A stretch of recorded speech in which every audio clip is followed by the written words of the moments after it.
आखिरकार इंडिया की सबसे बड़ी मूवी का, मैं यूं कहूं नमित मल्होत्रा की मूवी का ट्रेलर रिलीज हो चुका है। पिछले कई दिनों से लीक्स, रूमर्स और सोशल मीडिया डिस्कशन चल रहे थे इतने ज्यादा, लेकिन जब ट्रेलर फाइनली रिलीज हुआ तो काफी ज्यादा चीजें बिल्कुल क्लियर हो गई। सबसे पहले ट्रेलर शुरू होते ही एक चीज तो अब क्लियर हो जाती है कि मेकर्स ने कोई छोटी फिल्म बनाने की कोशिश बिल्कुल भी नहीं की है, क्योंकि जिस तरह से भाई कई महीनों से वो काफी ज्यादा दिनों से इतनी ज्यादा चीजें चल रही थी सोशल मीडिया पर इस मूवी को लेकर, बीच बीच में काफ़ी सारी चीज़ें चली इंडिया में, जिसकी वजह से टेलर और भी बहुत सारी चीज़ें इसकी डिले हुई। लेकिन फाइनली जब टेलर सामने आया तो पता लग गया कि भाई इसमें 4,000 करोड़ क्यों लगे थे और एक एक पार्ट के 2-2 हज़ार करोड़ का जो इसका बजट है वो क्यों था। क्योंकि टेलर की जब शुरुआत होती है वहीं से बिल्कुल क्लियर हो जाता है कि ये मूवी हर एक फ्रेम में इतनी बड़ी स्केल पर शूट की गई है कि हर एक फ्रेम को बहुत ज्यादा लार्ज रखा गया है। क्योंकि पहले ही फ्रेम से क्लियर हो जाता है ये कोई नॉर्मल मैथोलॉजिकल फिल्म नहीं है। टेलर में हर एक शूट बहुत बड़ा लगता है, हर एक लोकेशन ग्रैंड लगती है।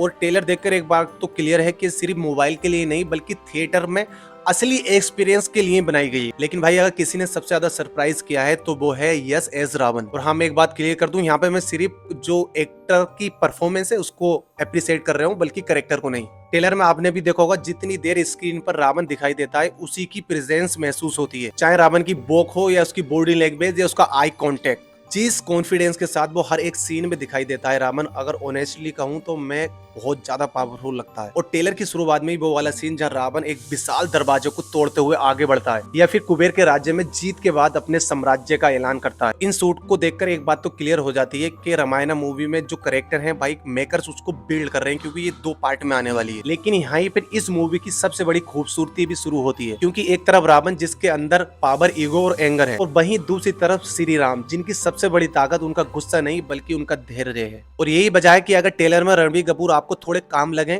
लेकिन यही सबसे बड़ी विक्ट्री है, क्योंकि श्री राम कभी लाउड हीरो नहीं थे। वो ऐसे हीरो थे जिनकी ताकत उनके फैसलों में, उनके संस्कारों में और सबसे ज्यादा उनकी मर्यादा में।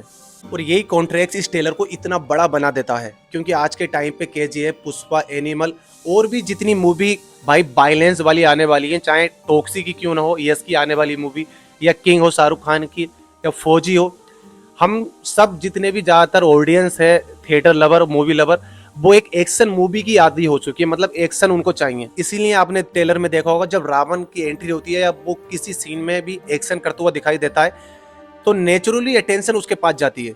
लेकिन रामायण मूवी की असली जर्नी तभी चालू होगी जब शांत श्री राम अधर्म के खिलाफ अपना धनुष उठाएंगे। यकीन मानिए, अगर मेकर इस जर्नी को सही तरीके से प्रेजेंट कर पाए तो थिएटर में सिर्फ एक्शन नहीं बल्कि बहुत ज्यादा भर भर कर इमोशन भी देखने को मिलेगा। अब बात करते हैं इस ट्रेलर के सबसे बेस्ट मोमेंट्स की। भाई ट्रेलर इस तरह का है कि एक के बाद इस तरह के सीन आते हैं कि ट्रेलर से नजर, मतलब स्क्रीन से नजर हटती ही नहीं है, क्योंकि भाई बजट में कोई भी कमी नहीं है। कभी श्री राम का धनुष उठाना, कभी जटायु का रावण को रोकना, कभी रावण का ताकतवर रूप दिखाना, और बीच बीच में जो बाकी कैरेक्टर हैं उनकी छोटी छोटी झलकियां। और भाई यही छोटी छोटी डिटेलें टेलर को और भी ज्यादा खास बनाती हैं। भले ही हर एक कैरेक्टर को कुछ कुछ सेकंड मिले हों, लेकिन जो भी इसमें कैरेक्टर दिखाई दिए उनकी प्रेजेंस, मतलब मौजूदगी बिल्कुल महसूस होती है, चाहे वो रवि दुबे हों और इसमें और भी बहुत ज्यादा कैरेक्टर हैं।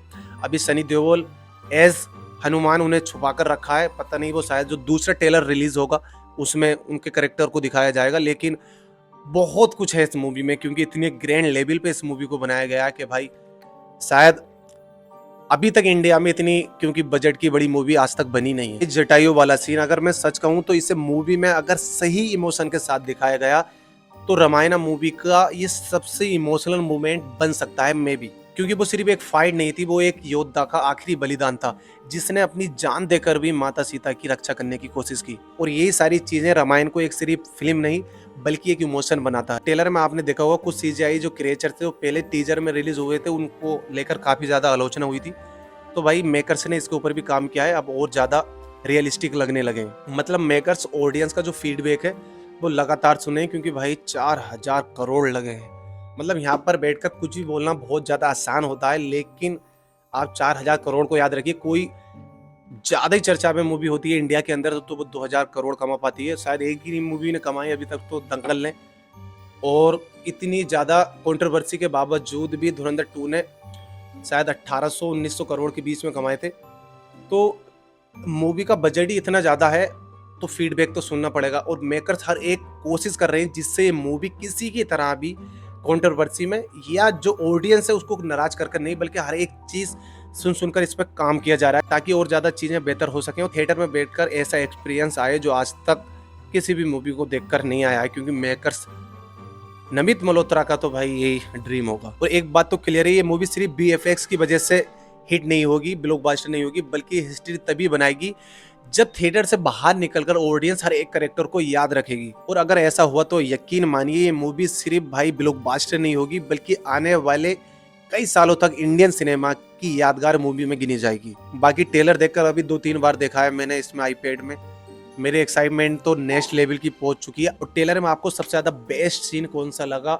Yes S Raman, Ranveer S Shriram या जटायु वाला इमोशनल मोमेंट? कमेंट में जरूर बताना। Thanks for coming.